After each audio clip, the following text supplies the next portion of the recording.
Good evening, everyone. Thank you for logging in tonight. This is the Medical Society of New Jersey Policy and Panel Strategy Panel. Our goal with this is to talk about a topic that we think is pertinent to healthcare, both for patients, for physicians, and how we can move medicine forward. And so ideally create some policy from it. And so I'm very excited tonight to have three rock star panelists with us who work in the space of the pharmacy benefit managers, whom we all love. No, I'm joking. We feel strongly about. We'll have this videotaped so it can be viewed later. And then we certainly invite folks that as you're hearing our panelists speak, if you have questions, you can enter that into the chat. And then we'll try to compile them at the end, and then and then do some question and answer. Okay.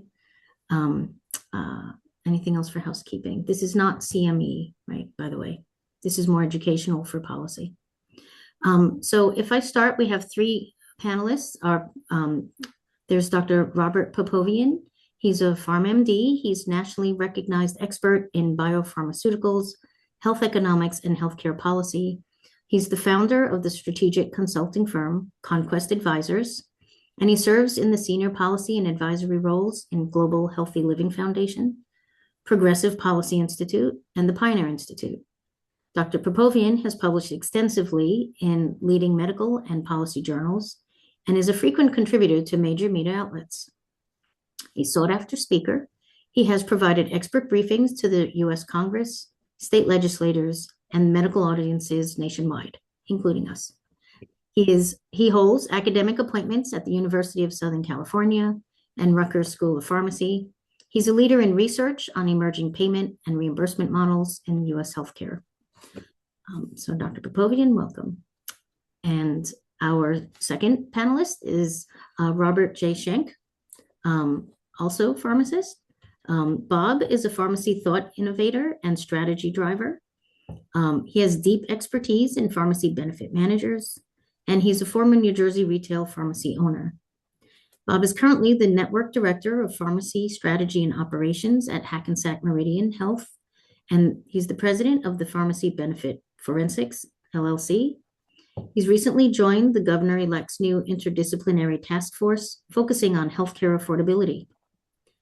As a seasoned pharmacy owner and health system and ambulatory pharmacy director, Bob specializes in aligning pharmacy operations with health systems, providers, and patients to improve health outcomes and reduce medication costs. He serves on the PBM advisory board for Health Trust GPO, where he helps negotiate plan design, formulary, and drug costs for a coalition with 3.1 million covered lives. Through his company, Pharmacy Benefit Forensics, he serves as the chief investigative officer, providing forensic claims analysis to ensure PBM accountability, uncover fraud, waste, and abuse, and has been instrumental in returning millions of dollars to self-insured employers. He is a recognized PBM subject matter expert and consultant dedicated to guiding employers toward more efficient prescription benefit strategies. So welcome, Bob Schenk. And Ritesh Shah is a pharmacist and owner of multiple pharmacies in New Jersey, including trustee and founder of New Jersey's first and only charitable pharmacy. He is also CEO of Legacy Pharmacy Group, one of the largest GPO, which help independent pharmacies. He has served on healthcare transition team of Governor Phil Murphy, and Mr. Shah has spent countless hours educating patients in the community and providing seminars on living with diabetes and coping with asthma. He's been chairperson for the patient education of the Indian Health Camp of New Jersey for a decade. He currently resides in Freehold in New Jersey, with his wife, where he's also a pharmacist and has his children there as well. And if I can ask Dr. Popovian, where are you currently? In Virginia. In Virginia, great. And Bob? Colts Neck, New Jersey. Wonderful, great. All right, so welcome. And I mean, it's obvious you wear many, many hats, so we look to your expertise on this. So what I'd like to do is start with some questions and allow our panelists to introduce themselves. So we'll start with Dr. Popovian. So can you, okay, here we go. Can you give us a quick overview of the PBM evolution and your thoughts on the political landscape around PBM reform? And I know that could fill many, podcasts. I tried to do it in about 5 minutes.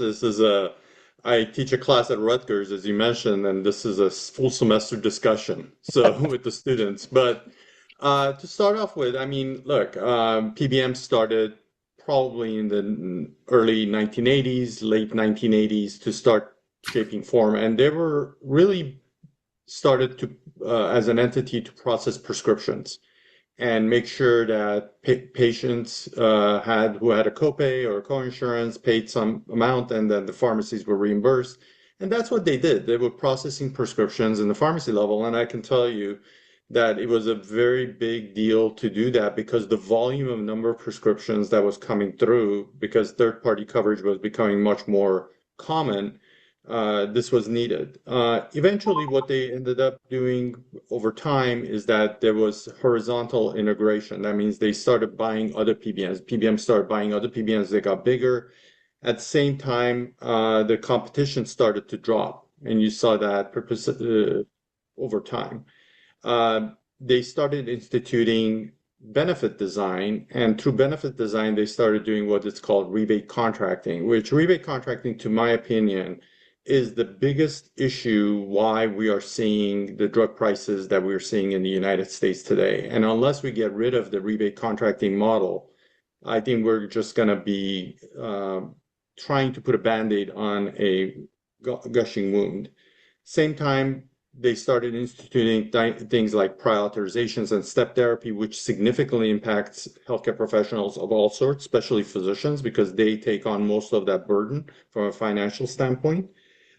They started charging fees and other type of services they provided. For example, they started doing fees for data gathering, data sharing, stuff like that. So they started making money off of fees. And the fees are important because we'll come back to it as one of the solutions that the Congress has. Fees right now are tied to the retail price of the medicine as a percentage. So anytime you have a percentage based on retail price of medicine, obviously they will require to have higher fees. They started delving into specialty pharmacy, and this is when they started acquiring specialty pharmacies. And that's important also to note because that's where rebate contracting comes into play. That's where brand name products are in place. So they started steering patients to their own pharmacies. And this is important because they became almost like the judge, jury, and the prosecutor at this time. So they not only are processing prescriptions, they're dispensing prescriptions, they're steering patients to their pharmacies, they're developing benefit design, but they're also doing formularies and so on and so forth that's dictating what can and cannot be prescribed. But the coup de grace really started happening when vertical integration took place. This is when PBMs started buying health insurers or insurers started buying PBMs, because until then, health insurers were really the plan sponsors, and they sort of were the guardrails about all of the bad behaviors that the PBMs would do because they would have the fiduciary responsibility to provide lower prices and everything else to the employers, to the government, so on and so forth. When vertical integration happened with this, what happened is that those firewalls went away. And now you have a huge black hole between what happens between where the patient is prescribed something all the way when it's dispensed, who pays for it, what pays, what is a plan sponsor, and so on and so forth. And you see a lot of times, for example, in congressional hearings, PBM executives stand up and say, well, we pass on 100%, 99% of all our rebates, all our fees, and everything else back to this plan sponsor. Well, today they are the plan sponsor most often, in most cases. And that's a problem. It's one hand passing into the other hand. And then the latest evolution with PBMs has been the rebate aggregators. These are offshore companies that sort of bring all the PBMs together and aggregate to be able to generate higher sort of rebates and rebate contracting dollars. And there's a fee involved in it. So now every PBM is beholden to these rebate aggregators. So where it used to be there were these independent PBMs that we're able to negotiate individually. Now everybody's sort of like based on three companies doing it. And all three companies are owned by the three largest PBMs, Express Scripts, OptumRx, and um, CVS. CVS Caremark, yeah. CVS Caremark. That's right. And they're all, the two out of the three are offshore. And the reason they were put offshore is because of the antitrust issues that the government's looking into. So that's been the evolution as we've gone from processing prescriptions to developing benefit design to dispensing medicines, steering patients, aggregating rebates, and now becoming an insurer. And one thing that from a physician standpoint, I mean, look, 10% of physicians licensed in the United States right now are employed by OptumRx. Nobody knows that. It just flies under the radar. But this is what's happening. They're buying more, not only the pharmacy side of it, but also the healthcare professionals. They're employing healthcare professionals who are basically writing these prescriptions. And then there's other issues that are sort of on the side. For example, with biosimilars, they've even bastardized that market with private label entities and everything else that we can get into, which is even more of an issue with regards to pricing and how it inflates prices. But that's been the evolution over time and from a business model perspective. Yeah. Thank you. It's like a whirlwind of Yeah. how it started and what it's become. Okay. And then just to kind of have an idea, so Ritesh, if you can review, tell us what you can share about what pharmacists wish the medical society and the physician community knew about the PBMs and how to overcome the challenges stemming from the PBMs now that we know there's so many. So it's very simple.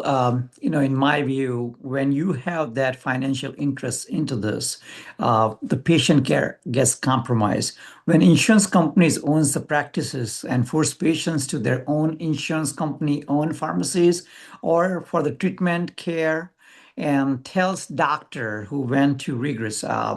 My son, who's a now resident doctor at RWJ, and always he heard my wife and I be talking at the dinner table about PBMs, the issue that we are having. Now he's calling me, hey, I'm going through this issue now that insurance company is telling me this is not covered, but the patient needs this medication.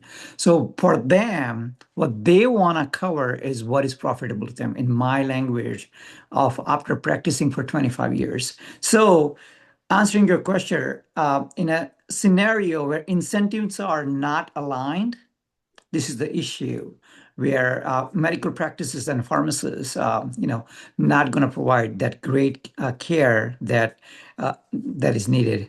Doctors, they don't know. They see the patients and they said, okay, prescription went to the pharmacy. And then so many hours and hours of their physician assistants or the nurse who does the pre-authorization has to call insurance company to get medication covered. And I have seen throughout those 25 years I practiced, patient did not get medication. The care was compromised. Yeah. And when I was practicing, Dr. Raval is on the call. And when he was writing this prescription, I said, what happened with this? I gave prescription a week ago.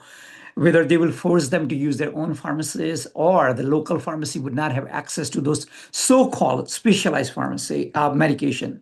In my view, there's nothing about those specialty medication or the training that we go through at Rutgers Pharmacy School, where Dr. Pavoyan said that he teaches. I often have honor of going there at Rutgers, and I ask students, what is that PBM, that bin numbers? And they have no idea what that bin number is.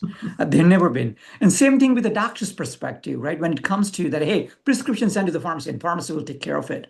That landscape has changed. In the late 90s, when I entered in the practice, Procardia, the nifedipine, became generic. And people had no idea what generic and brand name even is. And PBM started, hey, this is where the money is happening, and all started. So it's a rigged system, and a multi-billion-dollar every quarter. If you see their profit, patients are crying, doctors are hurting, pharmacists are closing their independent pharmacists are closing their doors. The insurance premiums are constantly going up. So something is wrong with this equation where healthcare is not being provided properly to the patients.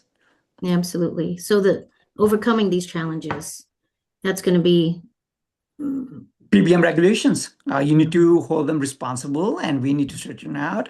Bob and I have honor under this new current administration to give our views and provide them what can be done. And there are so many things. They have spread pricing.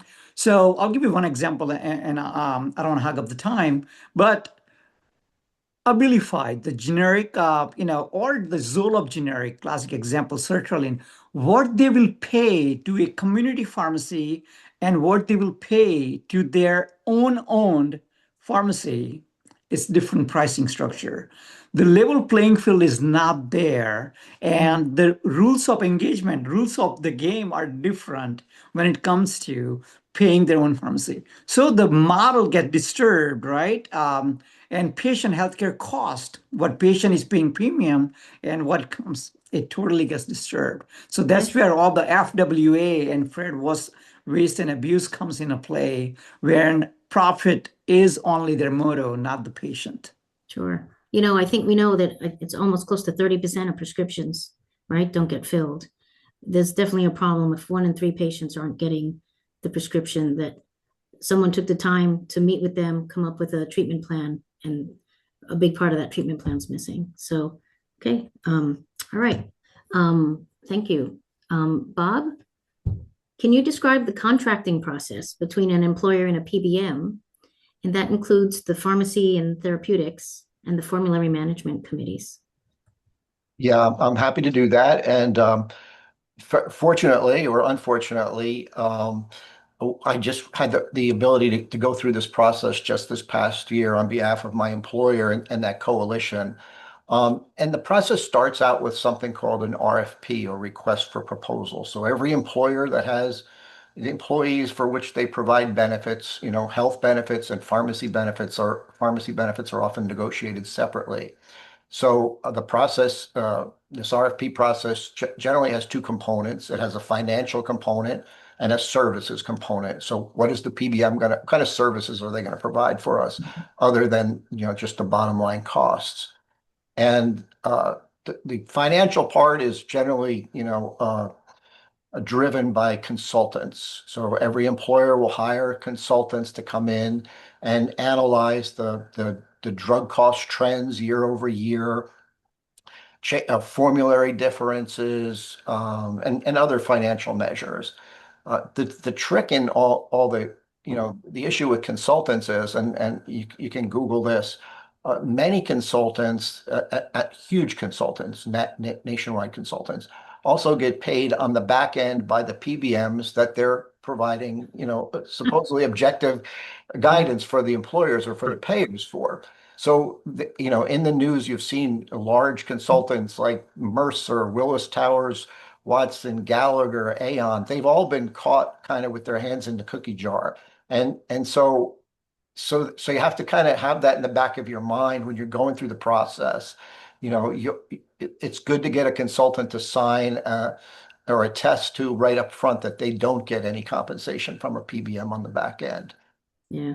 The most fun part that for me though was kind of the in-person presentation of the part of the RFP where I was, fortunate to be in a position where I could directly ask questions of the presidents of Optum, Express Scripts, and Prime. And to Dr. Popovian's point before, I got to ask John Mart, who was the president of Optum, about his offshore GPO, his offshore rebate aggregator.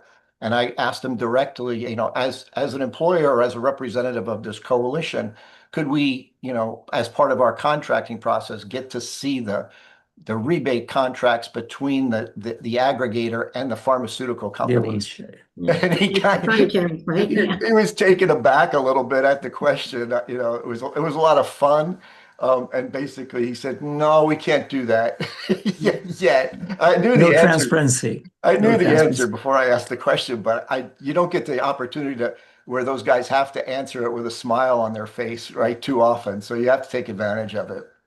Yeah. So the other part is after we get these financial results, and nowadays it's good to know that there are alternatives to the big three, and they do get included in the RFP. But one of the kind of counterbalancing effects is that the folks at the employer side that make those decisions, the HR, the VPs of HR benefits, the CFOs, right? They've not, the saying is that none of them have ever lost their jobs by staying with one of the big three. That's like the safe bet for them, right?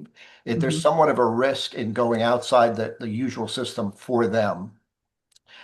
So that tends to favor the big three as well. So, that's kind of the process that we go through. At the end of the day, frequently they're making promises of savings that never materialize, and that's kind of the standard. We try to keep them as honest as we can. One of the only ways to do that is by your size. And that gives you leverage. The RFP process, again, is the only time that you have any leverage, because oftentimes they'll make a lot of promises during the RFP, but then you have to go through the actual contract that materializes after you select somebody, and they can be 70 or 80 pages long. So it's every single word you have to go through. You need to know what's the definition of a brand, what's the definition of a generic. And I've seen contracts where they vary widely. So those are all that's part of the traditional contracting process. And they usually run about 3 years for an employer. Yeah. And they used to have the right, it was like the accountability was a huge component, and that the what's the term for it? The fiscal responsibility to make sure that they're getting the cheapest price for you. So yeah, and that's another thing that's been in the news over the last year or so. Some large employers have, there's a litigation about fiduciary, whether or not they've acted as fiduciaries on behalf of their employee benefits, right? yeah.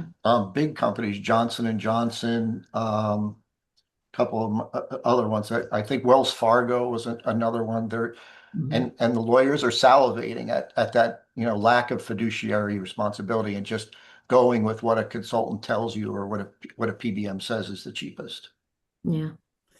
Yep. So, because in physicians, we have the Stark law. You can't re-refer back to a business that you own. It sounds like somehow that doesn't exist in PBM world. No, it doesn't. Looks like we need regulation there. Okay, Dr. Popovian, what are the negative results we've seen from the PBMs? I know we've mentioned some, kind of specifically the price inflation and price increases, and then the PBM's role in utilization management and the way that we see it as preventing patient access. Without a doubt, there's a price inflation involved. And the price inflation starts because of the rebate contracting. Because if you think about it, rebate contracting incentivizes PBMs to benefit from higher prices, right? The higher the price, the more percentage they get as a kickback from pharma companies.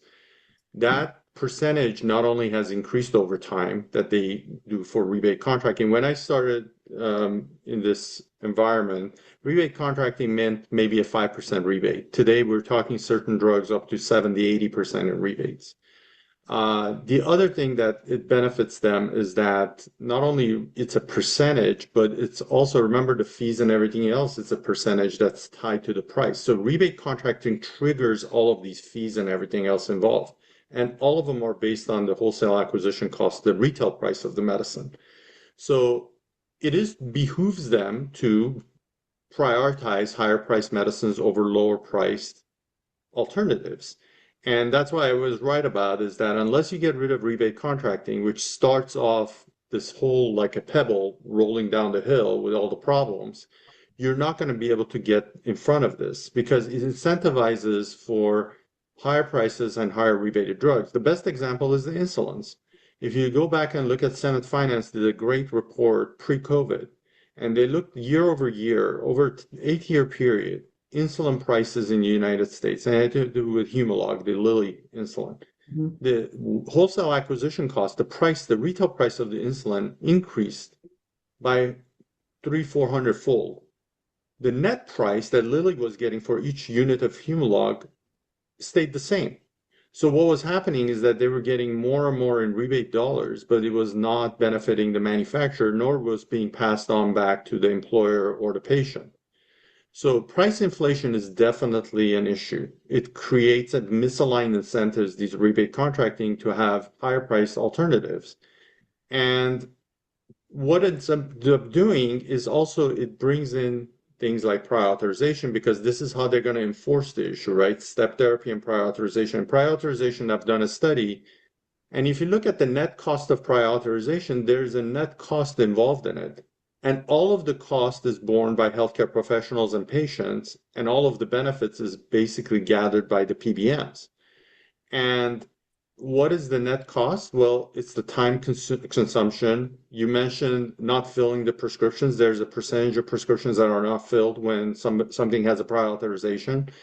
Delaying care, patient outcomes that are negative. But most importantly, all of the benefit goes to the PBM. So why do they do it? Because if you think about it, you hear them say it, and Bob can attest to it, and so can Rakesh. When you hear their ads, they say, we approve 99% of all prior authorizations. Then why do prior authorization, right? The other hidden cost that nobody wants to talk about, and I want to hear Bob's point of view on this, because when I was doing the paper looking at the net cost of prior authorization, one of the things that nobody was calculating is not only that the prior authorization incurs a cost on patients and providers, it incurs a cost on employers. Every time a prior authorization is done, PBM charges the employer for doing the prior authorization. So they make money on both sides. They make money from the pharma industry by getting better rebates and better contract terms by instituting prior authorization. But for doing each prior authorization, then they charge the employer. So in essence, it is to their benefit to institute prior authorizations and then just approve everything that comes across, right?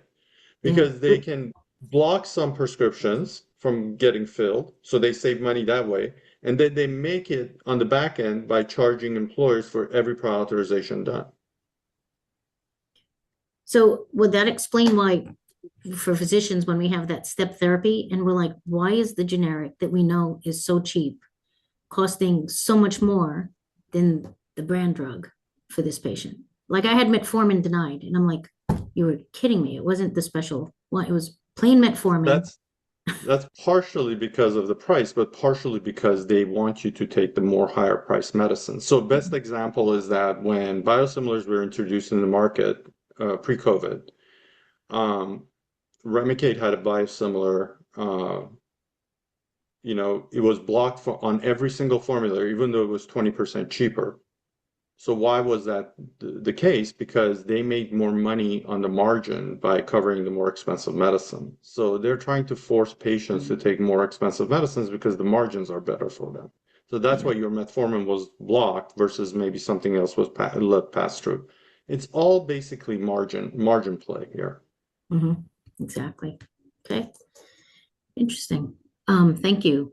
And so, Bob Schenk, can you tell us about these formularies then? So we know, again, the impact it has on us, but just how do we work with them? What can we do about them? Because and certainly the impact that the PBMs are having with these formularies that you see as an employer. Sure. Yeah, I'm happy to talk about formularies. I did want to confirm what Dr. Popovium talked about, though, was the cost of prior authorizations for the employers. And so this is just, our anecdotal experience going through the RFP process and our own our own experience.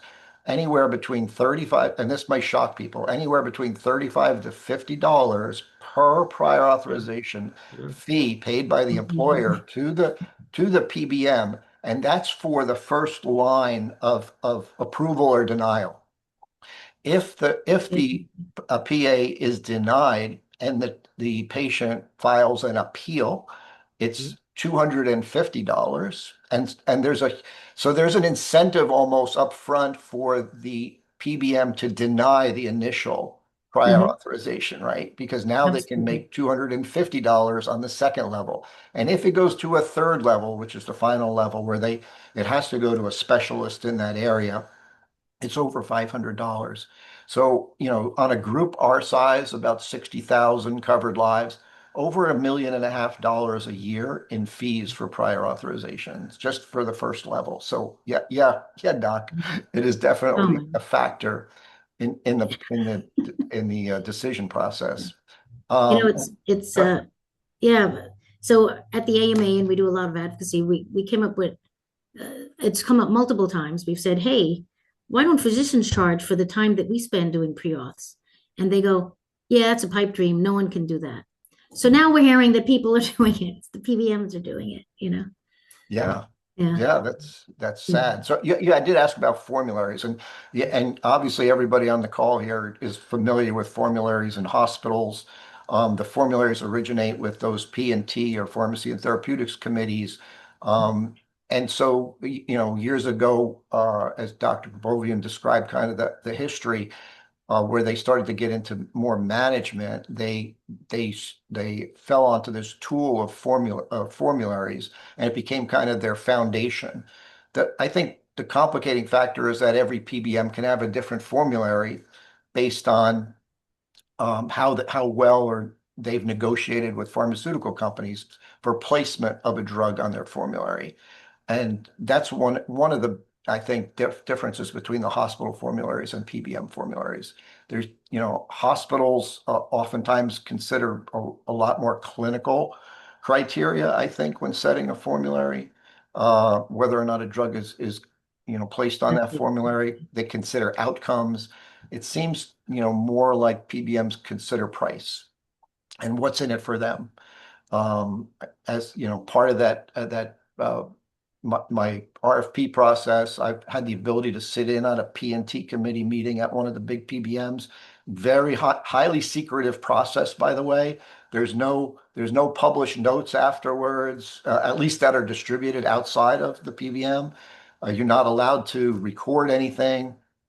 And the next step after P&T is something called a formulary management committee. So the P&T that sets the formulary, the one that I viewed, all physicians, great. I was really nicely surprised that it was all physicians, and all they considered when deciding whether or not a drug should be on their formulary was the clinical criteria for the drug. They did not know the price when they were making their formulary decisions. I found it very refreshing. Specialists, regional doctors from different regions of the country, if a drug that was up for discussion was in a particular area and there was a subject matter physician on the P&T committee, they kind of own that, and the other physicians respected their opinions. After, though, it comes out of that process, it goes to formulary management, and those are the folks at the PBM that take into consideration the cost, whether it's a Me Too drug, whether they can extract higher rebates from the competitive pharmaceutical manufacturer. And I think that's where kind of the danger comes in setting those formularies. And that's also what makes it so hard for you guys, is that every PBM has a different, potentially different formulary. And unfortunately, I do not have a solution for you, Doc. I don't know where to go on that one. Because I think there was, and Josh knows better, he's our counsel. It was almost like a fair play that they had to have. Like they all had to provide something in that group that was considered an effective medicine for that condition, right? So, like for sleep apnea, they can't say we're just not going to cover sleep apnea. They had to provide something in that, in their formulary. And I know there was a term for it that they're all supposed to comply by that. Josh, I know it'll come to you. Yeah, so I mean, what you're describing sort of sounds like some of the restrictions we put into the step therapy reform law that the governor signed in mid-2025, which had sort of like a three-part test. Essentially, step therapy would not be permissible if any of these three circumstances arose. And one of them was it's anticipated that the drug that is on the formulary is not expected to have the therapeutic effect that the clinician seeks. So it kind of sounds like you're describing that a little bit. And I think I know there are questions later that you'd like to ask that will get at, what should we be doing legislatively? What type of controls should we be seeking to advocate for? So maybe I don't want to jump the gun, but Yeah, no, that's fine, I because pull I it know up we've there got to look at ERISA in the plans and then pages. state plans. Sure. Mhm. Okay. And then Bob, um, so you gave us a little bit of it. You're the employee experience working with the PBMs. So how do you counter in terms of negotiating? Because they have such an advantage when it comes to negotiating. Yeah, the only way to counter it is with leverage, and the only leverage generally most employers have is size. And so that's why you'll see even an employer of our size, 63,000 covered lives, kind of banding together with other similar employers, in our case, other health systems and even non-health systems to where we can get to 3.1 million lives. And that is the largest group that is served by one of the big three PBMs. So, when we do sit down with them, we get a lot from them in terms of flexibility. And that's one of my biggest areas of concern is how flexible can we be in terms of maybe customizing a formulary? Because as a health system, we may have access to some drugs that are less expensive than the ones the PBM has on their formulary, right? And so we want to leverage our size to get them to allow us to do that, and we do. That would not happen with a small population. So size is pretty much the leverage. Um, I wish I could tell you there's other leverage. I exposed Express Scripts spread pricing back in 2016. Published, it was an investigative reporter from Fortune magazine I sat with over a period of time, and she wrote an article and published it. It was called Painful Prescription, and it explains how at Meridian at the time, I had figured out this spread pricing, was able to document it, and she brought it to light of day. And when that article was coming out, I said, well, this is going to be the end of spread pricing. And that because now it's out in the open, everybody's going to see it. And I was so disappointed. That was 2016 that was published, and they're just now getting rid of spread pricing, right? Being legislatively. In fact, I think it was in the bill that the Congress was pushing through like yesterday or something for the budget or the continuation. So even when you go to that extreme, they didn't respond to it. So if that doesn't give you leverage, I don't know what other things to suggest. Okay. Got to work on enforcement. Okay. Yes, that's a good one. All right. Ritesh, from the pharmacy owner perspective, what are the main ways that the PBM reimbursement structures, the fees, and again, the spread pricing impact the financial viability of the independent pharmacies, and including yours, where I think you also serve that vulnerable population. So the commercial pharmacies and then yours specifically. Very specifically, what has scared me later in my practice when I practiced for almost 25 years. When I joined my practice, and Bob is my mentor who taught me ABC of pharmacy, independent pharmacy in a home in 2002. We were getting reimbursed 3.75 dispensing fee, a fee of knowledge where we went to pharmacy school for. Am I correct? I have a daughter who's an attorney, and I see, hey, how does your pricing works? 115 an hour to whatever, 700, 800, 1,000, 1,500. Pharmacist, we get cheap shit here, 350. Now, current state affairs, pharmacists get paid $0 dispensing fee. Look at the broken system that we live in. New Jersey Board of Pharmacy Regulations. There is a law, patient counseling. You must counsel patient for your knowledge before you dispense that medication. We have to have, if you don't counsel, you need to have waiver. I was trained on this, and we do this.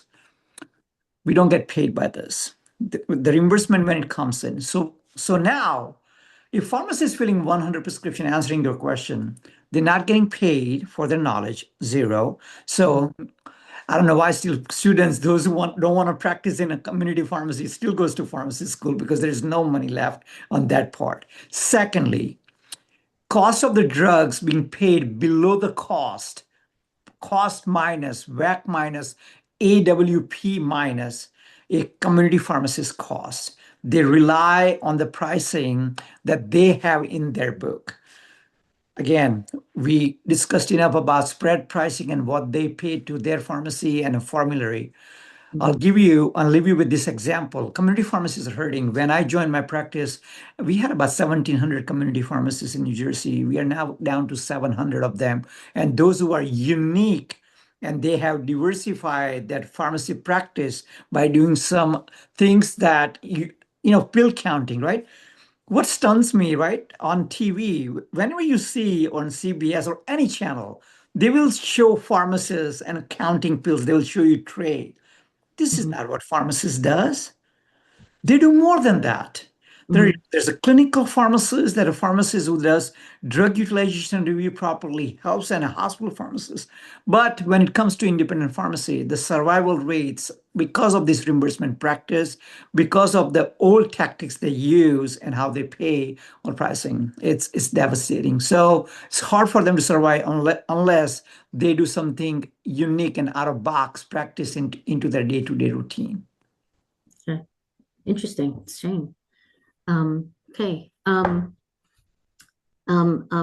how does the committee structure that you described, so the pharmacy and therapeutics, and the formulary management committees, how does that affect physician practice? Well, like I talked about before, it's great that physicians run the P&T committee at the PBMs. That's wonderful, but it's what happens after it gets to the next level, I think, is really what affects physicians and their practices day to day. And as the formulary management committee either excludes drugs or puts prior authorizations on them, I think that's where everything starts to be, no longer aligned, like Ritesh was talking about. As physicians, you guys just want the best drug for your patients so that they can get better, right? As easy and quickly as possible. But the PBMs have a totally different motive. They have the profit motive. They have the next quarterly stock report and their bottom lines to worry about. So, that they end up putting on these PAs or excluding drugs altogether. And PAs, I think, from the physician standpoint, means, in many cases, doctors have to employ folks just to fill out PAs at their practice, right? That didn't happen years ago.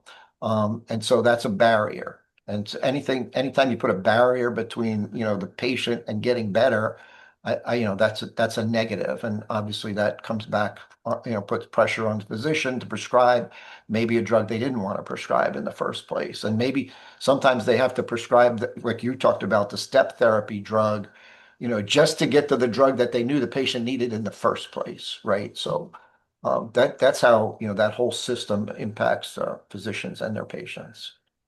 Is there a feedback loop? So let's say they decided, all right, it makes sense, because I understand you have to, sometimes the newest shiny medicine, Right. like with flu, they always like, oh, there's a new flu medicine you could take, but you know what? Maybe it's not as effective for type B or things like that. And maybe we should just stick with the old one. So we have to look at cost at some point. But is there a feedback mechanism where they could say, we made a decision for this drug, it really is not panning out, the other drug would be better? How often does that reevaluation occur? I have not. I wish that would happen, but I have not. If there is a feedback loop, I have not seen it, Doc. The Interesting. only time the changes happen if it's a financial issue.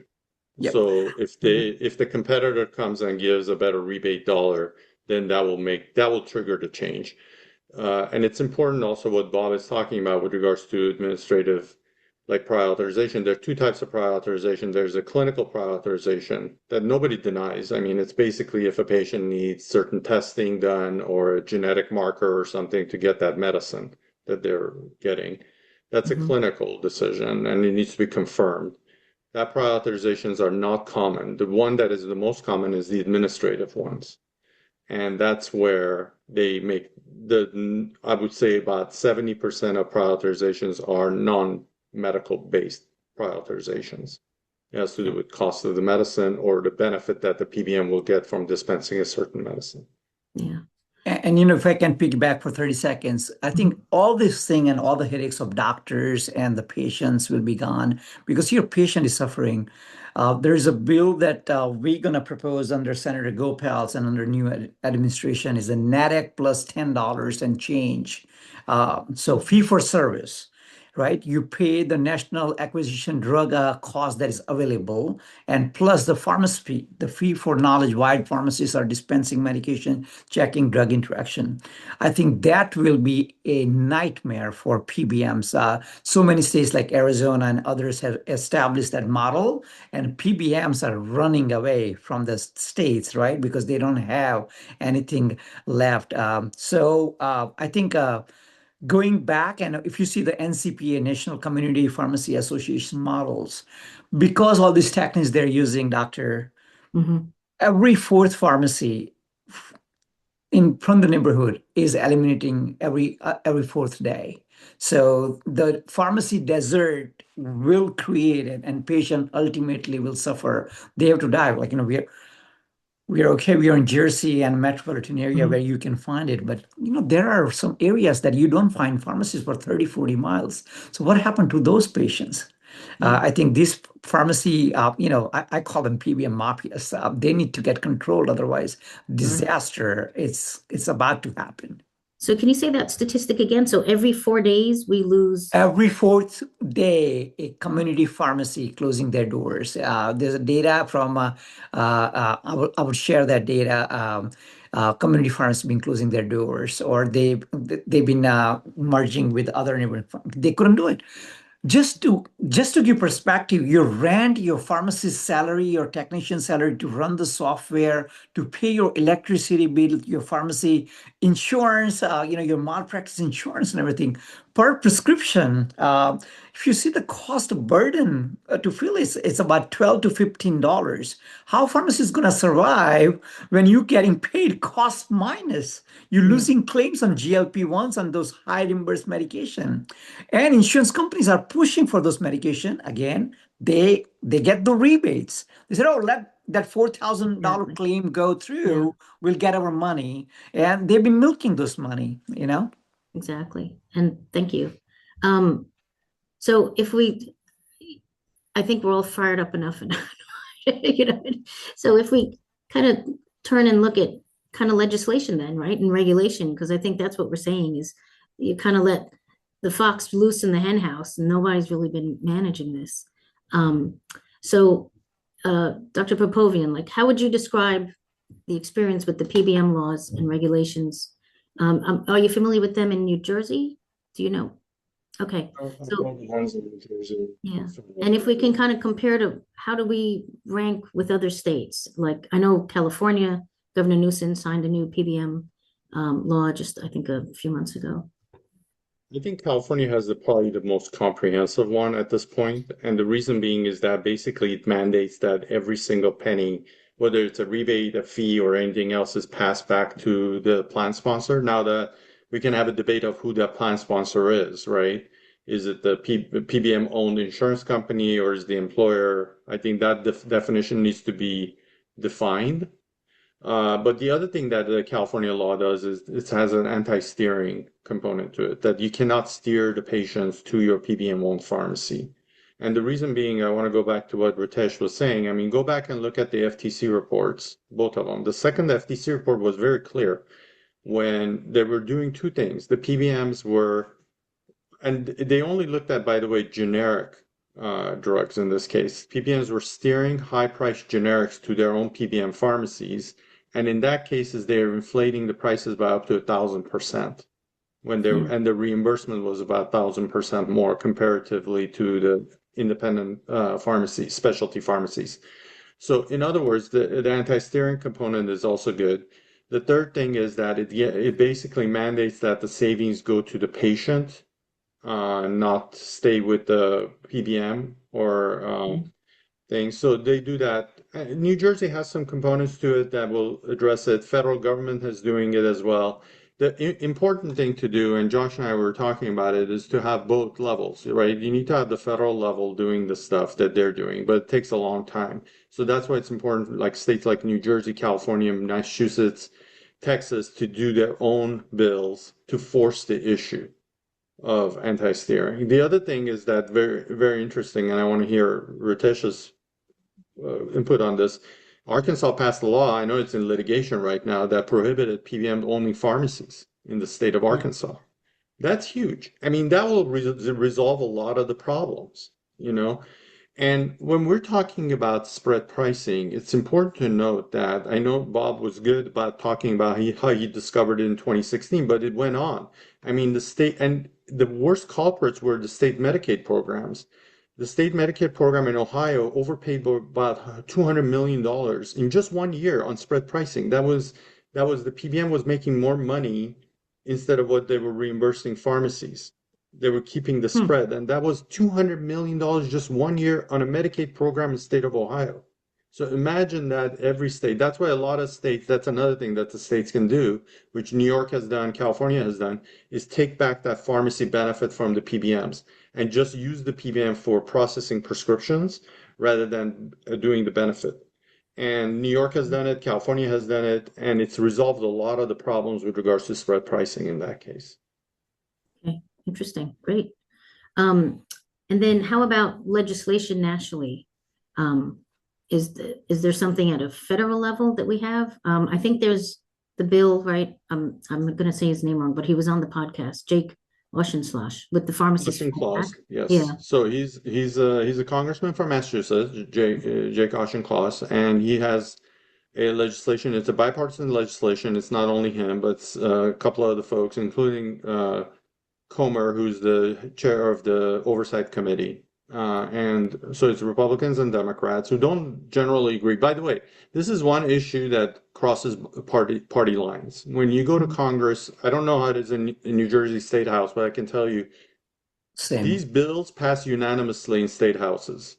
Correct. You know, and when you go to Congress, even, you know, the most conservative Republican and the most progressive Democrat may not agree on anything, including whether it's raining outside, but they will agree that PBMs are a problem. And partially the reason that has happened over time is not because they really care about physicians or pharmacists or patients.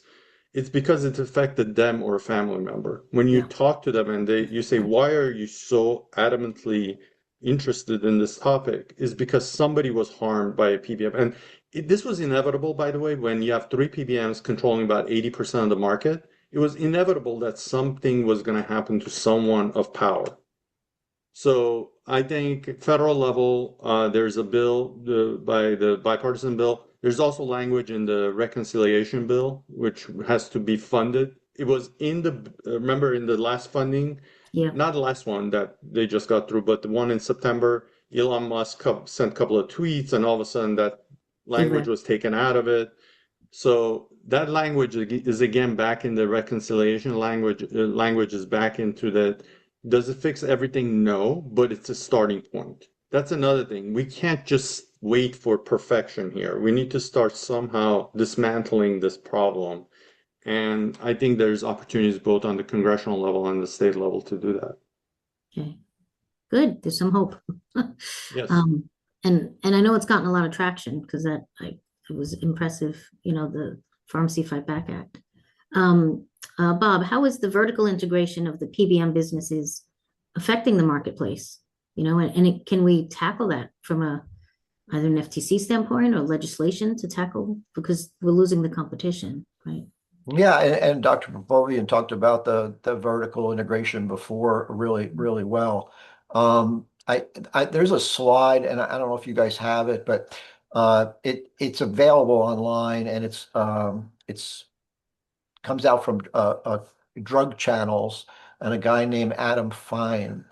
And it's a really good like representation of the vertical integration we've been talking about with all the business units that Dr. Popovian mentioned when he was talking earlier. In terms of what can we do about it, I think, you know, throughout history and legislatively, we've been able to break up monopolies, right? That's been done legislatively. Unfortunately, that's usually when one company has too much control, right?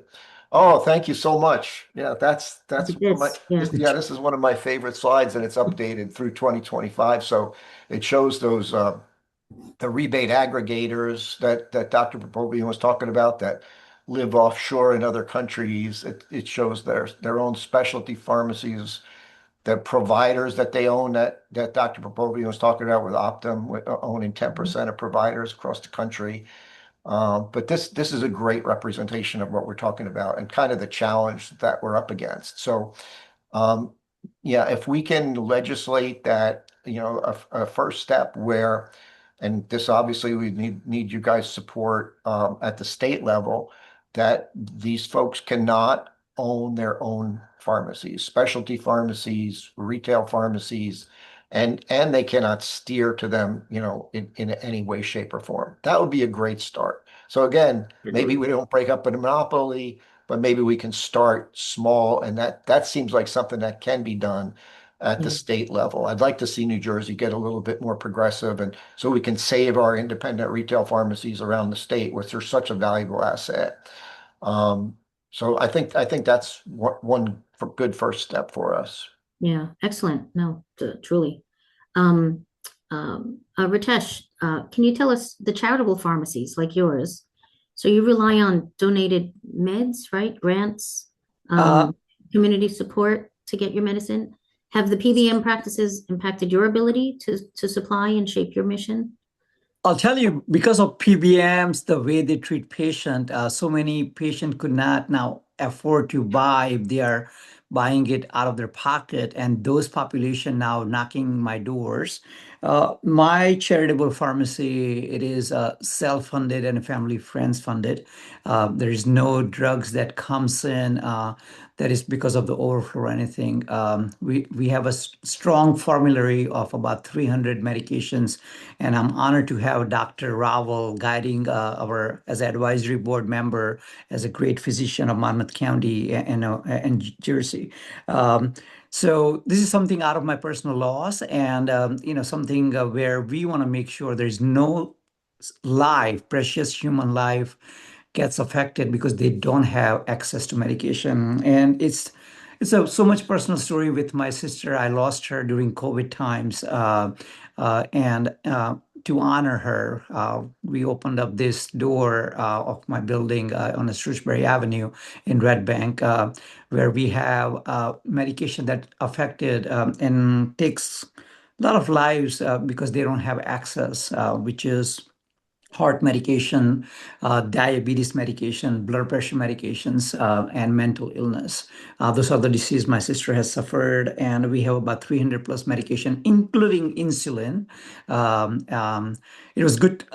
It was something I got a reporter's call from CNBC and said, "Oh, really? This is happening in New Jersey." And when we opened up the door, we thought there'd be a big line to get medication, and it sounded too good to be true, where there's no cash register. But we have seen time to time, because of PBM's practice, a lot of patients could not buy something that whether they want to put that money to buy insurance or they want to put Your that friend. money towards food. So Yeah. that pharmacy, RSCP, Ritesh Charitable Pharmacy, helps their patients. Yes, thank you. Okay, thanks. Dr. Popovian, so here we go. How can we improve New Jersey's law on PBM reform? I think Bob talked about it, starting with anti-steering and prohibiting PBMs owning pharmacies. That's the best way to do it. I know it's in litigation again in Arkansas, but I think that litigation is going to come through. The same state, remember, and Ritesh and Bob can remember better than me, but basically the same state prohibited PBMs from setting prices at some point. This was about 10 years ago, and it went all the way to the Supreme Court, and it was upheld. The state law was upheld 7-0 or 8-0 back then. We were missing one of the justices. And so I think this is going to prevail too, that the state is going to be able to prohibit the ability of PBMs owning pharmacies, whether it's specialty pharmacy, retail pharmacies, because that's the starting point. I think you can do that. You can stop the steering of patients to these pharmacies. You can stop the patients being sort of taken advantage of. And I'll give you another thing. The reason people like Ritesh and their pharmacy that is non-for-profit, or these cash-based pharmacies, the Cuban pharmacies of the world, are coming through is because patients are paying more out of pocket by using their insurance benefit than they would in acquiring their medicine in cash, which makes absolutely no sense, right? That's the first violation of what we tell people, is that you use your insurance, you should get the best deal. And that's not the Exactly. case anymore. I can tell you everyday seniors, whether seniors, private patients, are being pushed to these Costco's of the world and the Mhm. Cubans of the world and Amazons of the world because they're getting better deals. And this is going to continue to happen, I think, because of this insatiable need by PBMs to make margins on spread pricing and really taking advantage of patients. Sure. And you think about it, they're paying cash. None of that goes Yeah. toward the deductible. So they never That's the reach their problem. So deductible. those are the laws that can Yeah. also help, right? So, Yeah. for Maybe example, something now within that. it's not Yeah. only the cash-based pharmacies, but now that you're seeing things like these pharma companies doing direct-to-patient pricing, right? Mhm. So one of the things I wrote about is that if you want truly this to happen and be effective, is that if a patient finds a better deal by going through whatever you want to call it, Trump RX or whatever, Bob Schenk RX or whatever you want to call it, this clearinghouse, and buy the medicine from that clearinghouse, whatever they pay out of pocket in cash should apply to their deductible and to their maximum out of pocket cost requirement. If that happens, then you're also incentivizing patients to shop around, frankly. Yeah. Yeah. But we need to do those things. So those are the things that states can do to help like move the model along. Okay. And I Sounds just, good. I And just we want call, Well, Senator Ringo Pal, he's a staunch supporter through community pharmacy and a pharmacy profession. I should not be saying constantly about community, but how medication access can be provided. And there are several bills are there now. They died in a Lumdic session, but now current Governor Mikey Sherrill, what she fought on healthcare. She signed the executive law very first day yesterday about the energy cost. But next 100 days, Bob and I, we supported when we served on her healthcare transition and the recommendation of enforcing existing PBM transparency requirements, right? Implementing additional transparency requirement by Dobie commissioner in Lhasa. They have not enforced it. So those things, level playing field, reimbursing pharmacy. So all this equation has to go out, and that will be a major task that pharmacy going to be, we as a pharmacist is going to be lobbying, and looks like this governor is listening. So yeah. let's see if we can get these PBM regulations. All right. So this actually, probably all of you, if we think about it, so this is where we're actually aligned. Patients are hurting. They think the PBMs are not good. The physicians, for sure, but just on average, they've studied this at the AMA. We get about 37 pre-authorizations a week as a primary care doctor. So 2.5 full-time equivalents are employed just to process this. So the administrative, costs. And pharmacists, right? You guys are feeling it. The insurers and the employers understand this. So why is there such a roadblock to getting legislation passed? Reason being is that, and I'll tell you why. I mean, this goes back to the passage of Affordable Care Act, and also the institution, even further back to the Medicare Modernization Act. PBMs played a large role with the federal government to pass that legislation, especially in the Medicare Modernization Act. It was the introduction of pharmacy benefits, and PBM were central in passage of that law. There is an inherent bias both at CMS and in Congress that sort of like gives the benefit of the doubt to the PBMs. Now that's changing because there's been a huge turnover in the congressional members, and the staff are coming around and people are realizing what's going on. But there's been this whole historical, like sort of kumbaya relationship between CMS and the PBMs over a very long period of time, starting in 2006 with the Medicare Modernization Act, that they played a huge role. And remember, ACA was passed because the insurance companies like sort of supported it. it wouldn't have passed without the insurance industry supporting it. So there's been this whole idea that they're the gatekeepers, they're the ones that are going to save the model. And going back to something Ritesh said about specialty pharmacy, the term specialty pharmacy is fictional. There's nowhere, if you go to the FDA laws and regulations, there's no term as specialty pharmacy. It was created due to the Medicare modernization, and it was completely created because of price. All they said is that anything above $600 a month is going to be considered a different class of medicine. We're going to call it a specialty drug.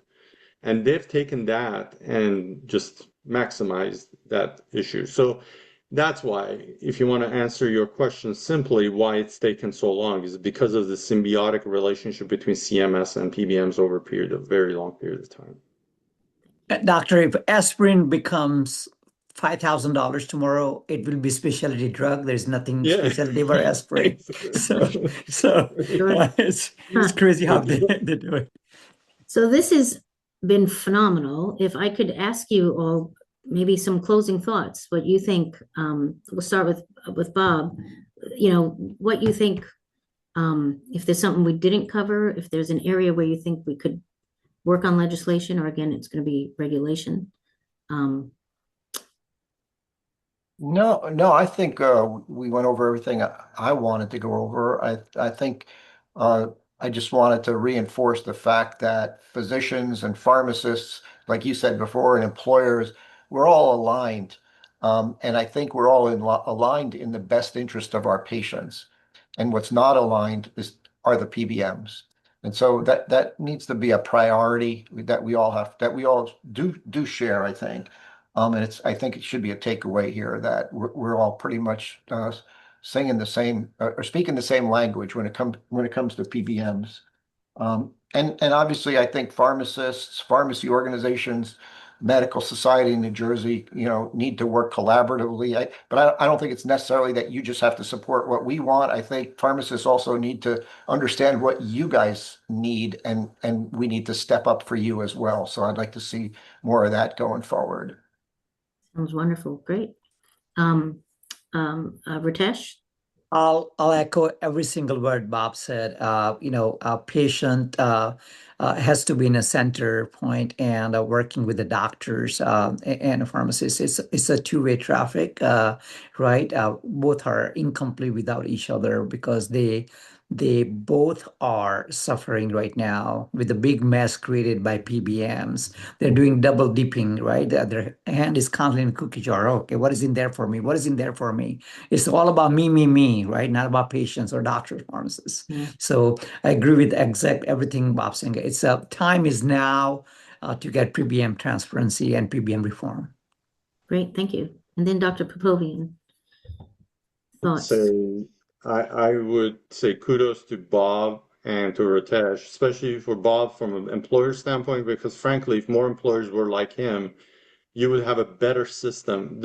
What's been lacking, I'm a researcher and I'm a policy analyst and I'm a policy expert, but we need employers to step up and really push the issue, because they no longer have that cover of the insurer being separated and doing it for them as a fiduciary. That line has been crossed through vertical integration. So the employers have to take a larger role, and frankly, the ones that do, they benefit themselves not only from a fiscal standpoint, but they help their own employees to do so. Exactly. I think of things like the patient with asthma, whom I think should have a combined inhaled corticosteroid and long-acting beta blocker, and it's not covered. It's hundreds and hundreds of dollars, back and forth, back and forth. They end up not getting it. 2-3 days later, they're in the emergency room, and so the cost to that employer has just gone up so much more than had that medicine, been able to be prescribed. So thank you so much. There are some questions, correct? And so I just want to review. Josh, do you want me to just go ahead and read some of them through? Yeah, or I think everyone who asked the question is still on Okay. the line. So if people would like to raise their hands and jump in. Sure. All right, let's do it that way. Dr. Raval? Yes, thank you. It was very informative for all the panelists, and we appreciate your time. at Medical Society. My question is for all of you guys. I have a 28-year-old young police officer that I diagnosed with multiple sclerosis. I prescribe him a medication which is FDA approved medication in our country.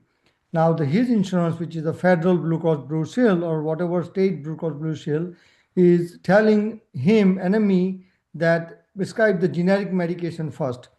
There is no generic of this prescription that I gave him.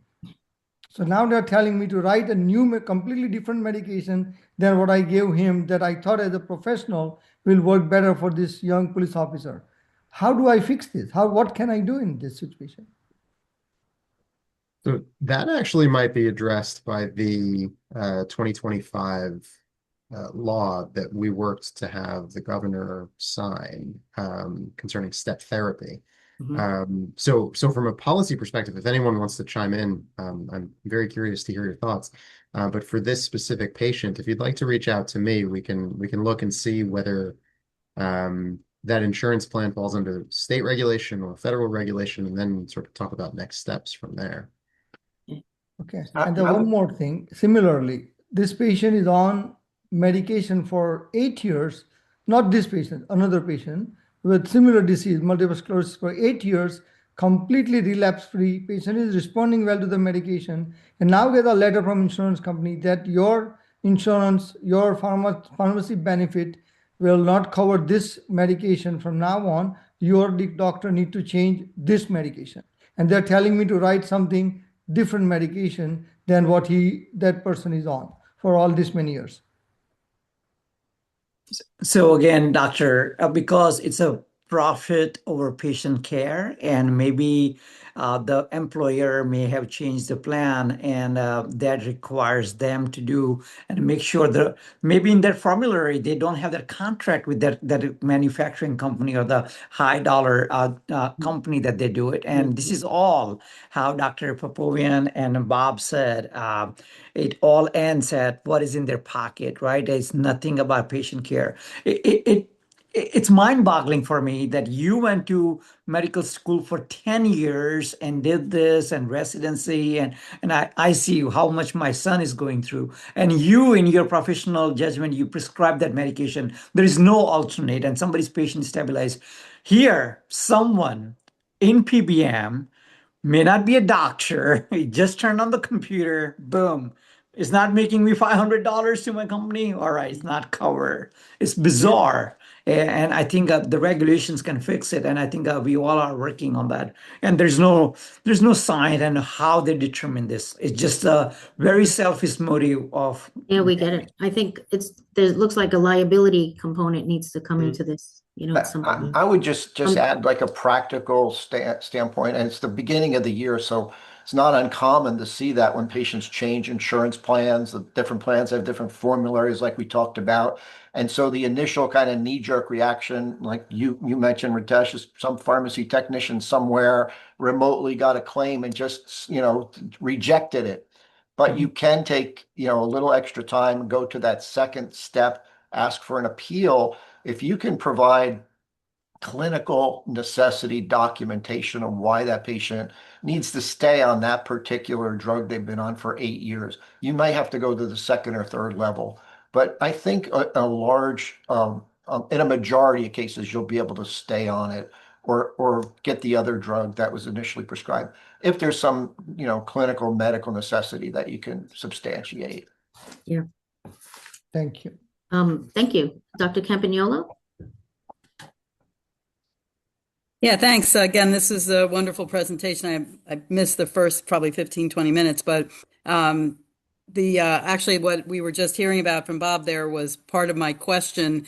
I was thinking if we're looking at small things to do to help move the needle, again, being January, we deal with, multiple cases like he just described where somebody's on a certain drug that all of a sudden becomes non-formulary or has been approved in the past and tends to need another authorization and more data being presented to the company again every year. And I was thinking that would be one small win if we were to say, if they have approved it last year, why are we doing the appeal and the extra documentation again? And so again, it's because it's January. I was thinking on that because we had to deal with it a bunch the past couple of weeks. The other question I had for Josh and the others is, as far as what we can do in the state, like what we usually find sometimes with the insurers is that we only can make state laws that affect insurers that are governed by New Jersey, but say the Aetnas and some Uniteds and that, we can't always affect them because they're national. And so I was wondering how, since the PBMs are very closely aligned with those companies, how are we able to make laws that will really impact the biggest number of PBMs? And I put a couple of other questions in the chat too. If we stop them from owning their own pharmacies, wouldn't they just be able to open another subsidiary and call it something and attach it to themselves and still make the money? And I put a question about 340B as well. As I just was reading that Mr. Fine's things that he wrote something about how the companies, PBMs, are really entwined with the 340B contracts. And so if they the government wants to protect that then because they potentially would lose all the safety net abilities of the participants in 340B. So a couple of things to talk about there. But just wondering. Maybe I can address. Dr. Popovian, yeah. Yeah, let me address that because two things. Number one, you guys should work with Josh a lot because go to him when you have issues because this is the problem with state laws. They get passed, regulations are written, but when nobody complains about it or brings it forward, nothing happens because the PBMs then show up at hearings or at events and say, well, nobody complained. There's no issue. So when you have stuff that comes up with your patients being denied access, go to Josh, document that because then that compiles and then there's evidence that the PBMs are not complying with the law. So that's number one thing. Number two thing, with regards to ERISA plans, which are federally governed plans, unfortunately, state law does not govern ERISA plans, but that's why federal legislation comes in. But this is also where New Jersey Medical Association, you yourselves have congressional members in your districts that you could approach, so it's not just the state legislative folks. Regarding the 340B, we do a ton of work at Pioneer Institute on 340B. The problem with 340B is this, with regards to PBMs. The majority of contracts that are 340B contracts are owned by PBM-owned pharmacies. So that's how they get involved in the 340B program. It has nothing to do with the government losing money or anything else. What has happened is that unfortunately, people assume 340B is instituted by these retail pharmacies and by the Walgreens and even like the retail chain drugstores. That's not the case. If you look at the numbers, the pure numbers of contracts is dominated by PBMs. That's who dominates the 340B program. So it's another government program that they've sort of gotten involved in, that they're making money off of. And why is it that they're involved in this program? Is because, and Ritesh can talk about this more clearly, if a dispensing of a drug by PBM, a pharmacy dispenses a regular drug from a benefit, the dispensing fee may be about $10, $15 maximum. For Medicaid in most states, it's about $12, $13. With a dispensing of a drug in a 340B program, generally the PBMs negotiate about a 16% margin on the WAC price. So think about it. If they're dispensing a $1,000 drug, all of a sudden they're making a $160 dispensing fee. That's why they want to be involved in this. And that kind of contract terms never appear in the contracts for the retail drugstores. Why? Because they just don't have, the individual pharmacies that do 340B don't have the wherewithal and the heft to be able to negotiate those type of contracts.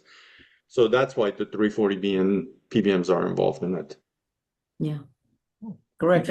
And the model that we supported and model that we were pushing, NADAC pricing plus the fee for service will not ever exit for the world of 340Bs because of this 15 or 16% extra. So, there's so much, give and take and compromise needs to be made for the patient safety, and hopefully we'll regulate PBM soon.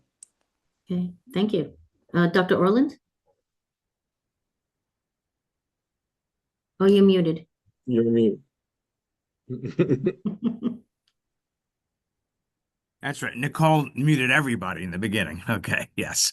Dr. Popovian, way back when in the beginning, you talked about, quote, rebate contracting. Now, I was just wondering if you could explain that term a little bit more detailed for those of us who don't understand the rebates. And then is that in the black box that nobody ever sees? It is in the black box, so let me answer that question. Yes, that's the problem. So what rebate contracting is that the manufacturer goes to the PBM and the PBM says, okay, your price is $100. If you give me a 50% rebate, that means I will put the price as 100. All of the co-insurance and everything is based on $100, but you give me a 50% kickback, I will put your drug then on a lower tier, so it will have more access, or I will not put a prior authorization.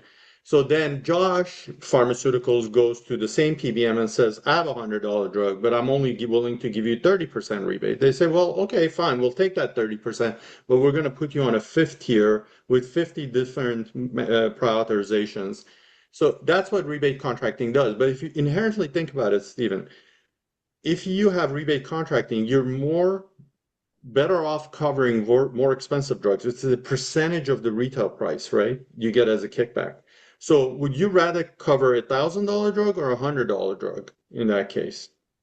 That's why when people tell me pharma companies, why aren't they offering lower price medicines? Is because if you're in the same class of drugs, let's say you're statins, right? If your price is the lowest among all the statins, you will never get coverage because you have to give a percentage of that retail price. So that's why you see everybody increase their prices because then they give it back as a percentage back as a kickback. The best example is Adam has a great chart, and he doesn't have the data is not from him, it's from IQVIA actually, that shows that the retail prices of medicines have grown about average of about 5 to 10% in the last 12, 13 years. But after your rebates are taken into consideration, they've been negative or flat. Because what happens is that they give the money back as a kickback. It's the better thing for a rebate to said is a kickback rather than anything else. And that's why the anti-kickback laws come in federally with regards to rebate contracting.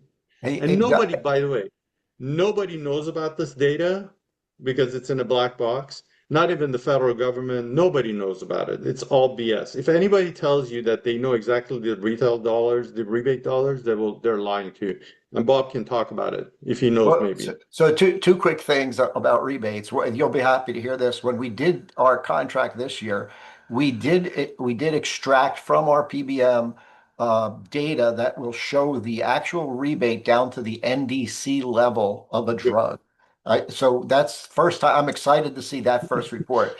But for Dr. Orland, I think one of the best examples are the GLP-1s and the obesity ones, specifically Wegovy and Zepbound. So if you were to look up the retail price or the cost Ritesh pays at his pharmacy, $1,300 a month for Wegovy, right? But yet you say, well, wait, my patient can go and buy it directly from Novo Nordisk for $499. Yeah. How is that possible that my patient can buy it at such a difference? Because the employer is getting a rebate, the difference between the $1,300 and let's just say, $499. And that the rebate could be that large. So that at the end of the day, Novo's getting the same price, whether they're selling it for cash or they're selling it to Ritesh and then giving a rebate to the employer who pays for that. Absolutely. To say though, you're right, but I don't think the employer is getting the rebate. The PBM is getting a rebate. And Oh, God knows yeah. how much they pass back to the employer. Who knows about that, Right. That's what I want to see this year. Yeah. Yeah, that's what I Yeah. figured. I said they're getting it. They're getting the money either way. That's right. They should have a Stark law then for this, Yes. because Yeah, that kickback is illegal. So there should be a Stark Well, law for PBMs. But Stephen, this is what the first Trump administration, and I always argue, was trying to fix, right? Alex Azar was trying to say that the rebates are kickbacks and prohibit rebate contracting within Medicare Part D. Unfortunately, within the Trump administration, there were individuals who were pro PBM, and again, going back to the historical love fest with the PBMs, that killed that legislation. that would have fixed the issue. This was in the first Trump administration. And this is what the hilarious part is. Like, when I write about this stuff, I always say, like, President Trump should go back and reread what he tried to do, because that was the right thing to fix the model once and for all. But he's forgotten about that, and he's moved on to some other things. And Azar knew about that because he was the president of Eli Lilly, wasn't he?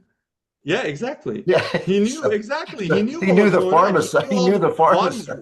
He knew where all the bodies were buried. So Right. he tried to fix it, but he was killed internally because there were people within the Trump administration who, again, have a love fest with PBMs. Right. It was the missed Thank you. opportunity. Well, thank you so much. I mean, this has been wonderful. I'm thinking like take-home words. So we need to collaborate across all the stakeholders. We need to get increased transparency. We need to have enforcement, right? We need to work on legislation at the congressional level, at the state level. We need to get buy-in from the government to agree that this is a problem, both, again, statewide. And then that rebate, that rebate pricing, I think we just need to publicize that everywhere, to let patients know. So we really look forward to, I think, working together. This is another reason why we do this, so we can really learn where we can work together on these, not recreate the wheel. And I really thank all three of you for being here. I think it's been a wonderful education for myself.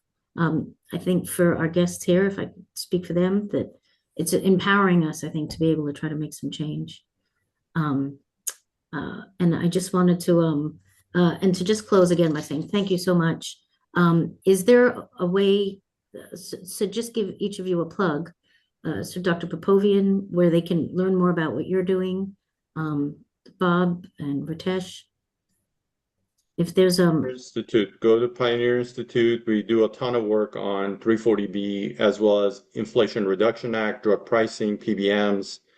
We have tools in there where we have reports that sort of document everything. right. And Bob, I know that the article that you wrote, so perhaps we'll distribute that as well. The one that you thought would get take hold. Oh, painful prescription. Painful prescriptions. And It shows how naive I was back then.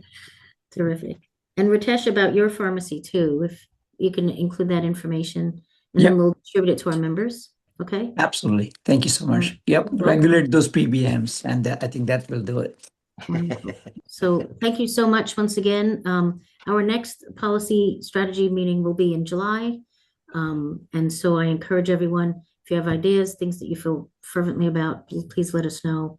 And then I thank everyone for coming. I wish you stay warm, have a safe night, and Thank you. go out there and Good night. do this. Thank you. Thanks, everyone. Thanks a Nice lot. meeting You're you all. welcome. Good night.